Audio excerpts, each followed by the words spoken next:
Welcome to today's Explainer. If you've ever wondered how teenagers in France manage their cash, well, you are in the exact right place. Today, we're going to unpack the culture, the hustle, and the specific grammar tools you need to actually talk about French teenagers' pocket money, or as they call it, l'argent de poche. We're going to blend some really cool cultural insights with the language skills you need to discuss them fluently. It is a super fascinating look into youth culture, so let's just get right into it. Here's our roadmap for the Explainer today.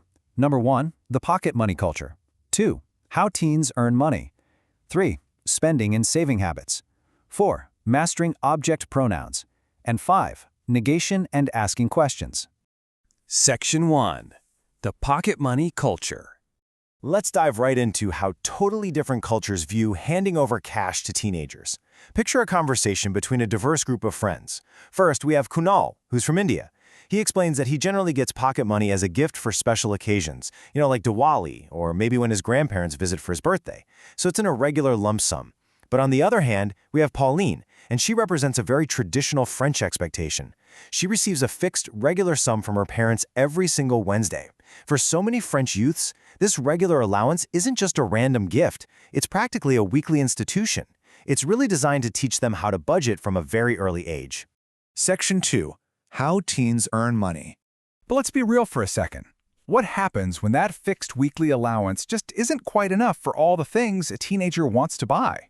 Well, that is exactly where the entrepreneurial spirit kicks in. Now, in France, kids under the age of 16 can't legally hold a standard official job. So what do? They turn to what the French call petit boulot, which translates to small tasks or odd jobs. We're talking about washing a neighbor's car or taking up babysitting, which, by the way, is incredibly popular. These little neighborhood hustles allow younger teens to completely bypass those legal age restrictions and start earning their own extra cash. Pauline actually sums up this hustle perfectly with this quote. Je fais des petits boulots pour gagner un peu plus d'argent. Translation, I do odd jobs to earn a little more money. The source text reveals that she uses this extra cash to afford very specific luxuries that her base allowance just won't cover.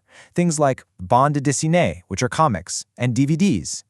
I love this because it shows a really healthy understanding of actually working for the extras in life. Section 3. Spending and saving habits. Okay, so they've earned the cash through their weekly allowance and their petit boulot. But do they just blow it all at once, or do they plan for the future? Naturally, a lot of it goes toward immediate gratification. I mean, teens spend fast, right? They're buying clothes, picking up gifts for friends, buying books, or funding outings and travel. But fascinatingly enough, many French teenagers are actually incredibly savvy. They actively choose to save their money by opening a youth savings account, traditionally known as a compte sur livret. So they aren't just spending, they are literally banking. 50 euros. So why is this specific number so important? Because 50 euros is the exact initial deposit required for a French teenager to walk right into a bank and open up that youth savings account we were just talking about. Opening this account as a minor is highly structured, but honestly, it's very accessible. First, the teen just needs to present their official identity card, their carte d'identité. Second, because they are under 16, they have to provide formal parental authorization. And third, they make that first deposit of 50 euros. Doing this earns them a carte junior, a junior card, which actually allows them to withdraw their own money directly from an ATM. It's a massive, massive step toward financial independence. Section 4. Mastering object pronouns.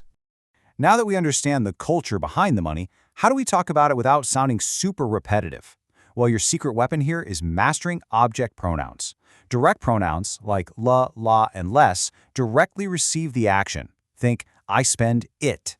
Indirect pronouns, on the other hand, like lui for him or her and leur for them, are used when a preposition, like to or for, is involved. Think, I give money to him. Memorizing this exact distinction is literally what separates a beginner from a fluent speaker. Let's look at exactly why this matters in practice. Take the sentence, Je fais des cadeaux à mes amis.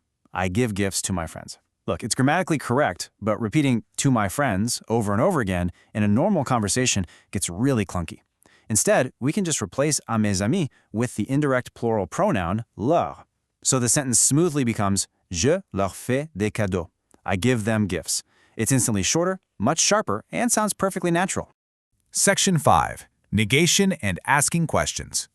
But what if you absolutely do not have any money or there's nobody around to hire you? You're going to need negations. Imagine a totally crowded soccer stadium. If you're looking for a person in that crowd, you use the affirmative word quelqu'un, meaning someone. But if that stadium is entirely empty and someone asks if you saw anyone, you wouldn't just say no. You would use the negative structure ne personne. Je n'ai vu personne. I saw nobody. It implies a complete and total absence. And the great thing is, we can expand this exact same logic across other negative expressions, effortlessly upgrading your vocabulary. If you have quelque chose, which means something, the total opposite is ne, rien, meaning nothing. If you toujours, or always work at a cafe, but then you quit, you now use ne plus, meaning no longer.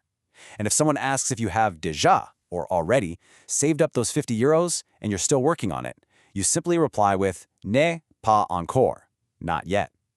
These pairings are absolutely essential for expressing exactly where you stand financially. Finally, to completely round out your grammar toolkit, you need to know how to ask questions. If you want to ask which job someone does or what books they buy, you use interrogative adjectives. In French, which or what actually changes depending on the word that follows it. You have to match quel to the noun's gender and number. So it's quel boulot for a masculine singular job, but quelle fleur for feminine plural flowers. Getting this little detail right shows real, true mastery of the language. As we wrap up our exploration today, I just think it's so fascinating to step back and see how deeply ingrained this whole topic is in French society. The concept of l'argent de poche isn't just some textbook vocabulary word. It is a true cultural touchstone. I mean, it famously inspired classic French cinema, like François Truffaut's highly acclaimed 1976 film fittingly titled L'argent de poche, or Small Change, which beautifully explores the lives, struggles, and independence of children. So we've covered the culture, the bank accounts, the odd jobs, and all the grammar you need to tie it all together. Now it is your turn to put this into practice.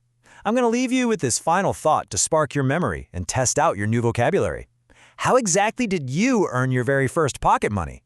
Were you out doing petits boulots around the neighborhood, or did you just wait for a holiday gift? Try answering that question in your head right now using the French structures we learned today. Thanks so much for joining me on this explainer, and keep practicing.